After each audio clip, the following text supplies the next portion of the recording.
there's two people I want to introduce you to. Okay. All right? Fernando. Yeah, there you go. So this is Fernando Miras. Oh, meu Deus. Wow. I know your dad. I know your dad. He's a great banker. Please give him my best. Okay, thank you. And this is Max. Wait for it. Wait for it. Cunningham. Max Cunningham? Yeah. Brasileiro? Sim. My God, Max Cunningham. Wow. Is he your what? Your son? I don't your know. Nephew, I lived in your Brazil. grandson? I don't know. What No. have you been up here, Steve? I lived in Brazil, as Jose knows, from 1970 até 84. And I've been going to Brazil, since then. So, who knows? I didn't know there was a Cunningham in Brazil. Are you from São Paulo, Max? I was actually born in New York, but my parents, my dad is British. Ah, yes. Well, that makes sense. There's a bunch of you guys here, Steve. Well, you have again, I don't know if they're families from the UK. So when I lived in Brazil, my wife and I were members of a club that was very UK oriented, and it was called SPAC, São Paulo Athletic Clube. I don't know whether or not your family is tied. Does SPAC still exist? Yeah, it does. There's two clubs. I loved going to SPAC. I played tennis there all the time. My wife put together all sorts of theater productions at SPAC. We had a lot of fun going to SPAC. The people there were very nice to us, but it had a lot of Brazilian Anglo Brazilians. You know who was Jose? I don't know if you know him. You know who Nicholas Reed? I know. You know Nick Reed? No, I don't know him. How about Philip Reed? Philip Reed, no. I just know Ian Reed. Well, Ian Reed, there you go. Ian Reed's a UK guy, but there was a large UK. Oh, he knows Philip Reed. I know Philip Reed. I don't know if it's the same Philip Reed, but there is a girl from his school, which the father is Philip Reed, so probably it's the same. So Philip Reed, I don't know as well as his father. Your friend's grandfather, Nick Reed. Nick Reed worked with me at Bear Stearns. Jose heard in our interview.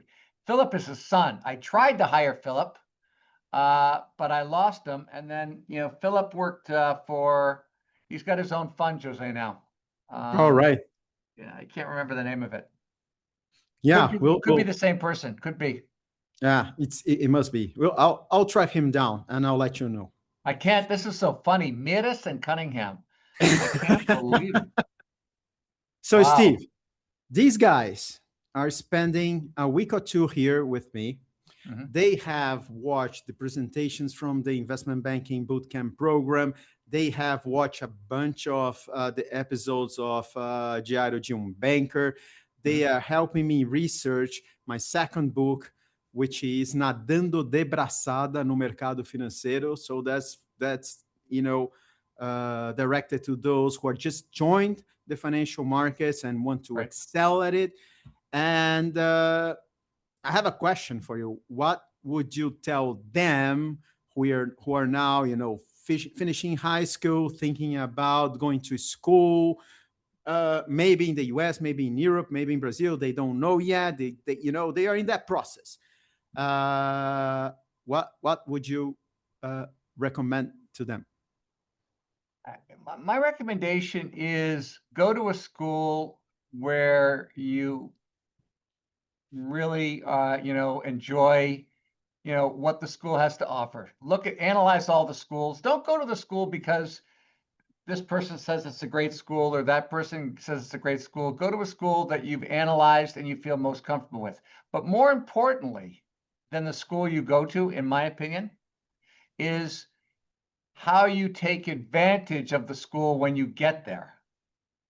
Okay, to me, that's much more important, with all due respect, than where you go. For example, in my case, I got accepted to a lot of different schools, but for different reasons, I went to a state university. Okay. And so it was a big university, tens of thousands of people, you know, and that was a unique experience for me. So when I got there, I just dove in and took advantage of a lot of different things when I got there. I decided I was going to get the most out of the university, and it was very good. On the other hand, as Jose knows, because his wife also went there, after university, I got my master's from Columbia, like Camilla did. And I did not take advantage at all. I did not. And you know why? Why? I wasn't prepared. I should have worked. I should have done something rather than go right from undergrad to university, because I had no idea what I was getting myself into. Okay. Tell us about your experience at school. Were you a quarterback? No. I was a quarter in high school. Yes, in high school, I played a lot of sports, and I was a quarterback. Okay. When I got to college, okay, I was going to go out for the team, and I got football scholarships to other schools, but I didn't go. I did not go. Okay. But to the University of Rhode Island, which is where I got my undergraduate degree, I started to go out for the team, and I got there, and I realized this is at a different level. given my size, given my abilities, and the commitment that was going to be required. So I didn't push it any further. I went back, spent time on other things. And so you say, what else besides your schoolwork? Well, I got very involved in student government. And I got elected, then I ran different committees, and then I became president of the student government, the student body there. By the time I was a junior, senior year. So I ran student government, got very involved in those things, got very involved in a variety of different things. All right. And was there like finance clubs back at your time? Yes, there were, Jose. And this is where I was funny. I was talking to Henzo, and to a young guy called Eduardo yesterday about a similar topic. What was the topic? When I went to college, you got there and you didn't know what you wanted to do, so you took a number of different courses and you experimented and you tried to learn as much as you could about different things to decide what it is you wanted to do. Did you want to go to work? Did you want to go to graduate school? Did you want to go to the public sector? What did you want to do when you graduated? But you really spent your early years in college and university understanding as much as you could about the world and about yourself, and what were the kind of things that motivated you to go on from there. To me, with all due respect, nowadays it seems like the young people, Miras and Cunningham here, when they go to school, day one, okay, I've got to take finance, I've got to take this, I've got to take that, I've got to do this, I got to be here, I got to be there. We weren't like that. For example, okay, I was a liberal arts major. I was telling Henzo and Eduardo yesterday. I was a liberal arts major. I didn't go to the business school. I could have. I didn't want to. I took liberal arts. So what did that mean? I took political science, history, English, economics, but economics from a liberal arts standpoint, not economics in the business school. And I really loved all those courses. Summer jobs, internships, no chance. You know what I did for the summer? What? Okay. I had 2 summer jobs. Summer job 1, I got up at like 3:30 and drove to a city where I worked on a big loading dock, and I loaded and unloaded fruit, vegetables, meats from massive trucks that came in. We unloaded them, we loaded them up on trucks, and they were delivered to supermercados, all over the state. So first I unloaded the trucks and the trains, Then we put them onto, smaller trucks, and then we did the delivery. I did that from 4 to like noon, 1 o'clock. I went home, I showered, and then I would go to a store that, Jose, you might have heard of. I'm sure Miras and Cunningham don't know it, but you can Google it. A very famous retail chain in the United States called Sears and Roebuck. Sears. Yeah, I know. Yeah. Okay, so Sears. I would go to Sears. And at Sears, I would work there from 2, 3, 4 o'clock in the afternoon till they closed at 9. Doing what what? did I do? Yeah. My job was a porter. Do you know what a porter does? Yeah. You do? But tell them.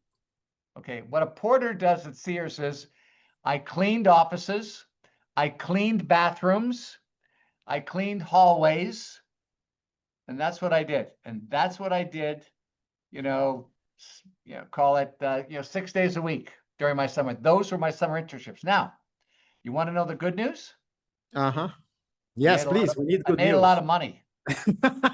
I didn't have any fun, but I made a lot of money because I had these 2 summer jobs. All right. All right.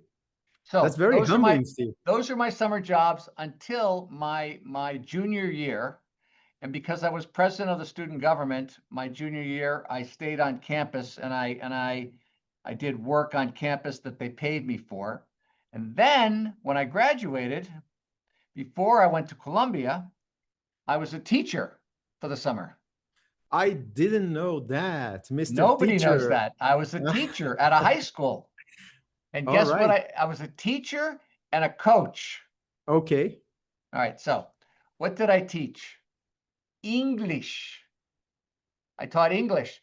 And many of my students were from America Latina. All right. Okay. Yeah. And what did I coach? I coached baseball. I coached, cuidado, soccer. I coached soccer and baseball for the summer at a high school. Then I went to Columbia. But okay, be honest now. Do you know anything about soccer, Steve? No. I learned a little bit when I lived in Brazil, a little bit. I played 1 year in high school. Okay. All right. I got thrown out of the game. That's so funny, Steve. That's so funny. 1 year I played, I got thrown out of the game. You know why I got thrown out? So we were playing a school and a big guy on the other team tackled my best friend. There you go. Okay? So the next time he came down the field with the ball, I smacked him like this, full body, right across the head, knocked him out of bounds. No, Steve, you can't do that. The referees started screaming, swearing, penalty, My coach grabbed me, put me on the bench, and then told me to go to the, to the gymnasium. Yeah. No, you have to do it on the game. Yeah, I know. I did it to defend my friend. Yeah, we do that, but it's in the context of the game. No. Well, there's something I can teach you then. I did it because I did it the way we would do it in American football. So I switched from American football for that 1 second, American football to soccer, and I said, okay, this big guy wants to play. Let's play. I like you even more now. I didn't think it was possible. Can you believe I coach? You can believe I coach baseball. Yeah, of course. But can you imagine me? Hey, just to be fair, Jose, I was not the senior coach on the soccer team. No, that's fine. Yeah, you're there to, support the team, deal with the stuff. Okay, I got that. Do you have any question for him? Well, my question was actually about soccer because I was wondering how are you able to teach a soccer team without knowing like anything about soccer? But league coach.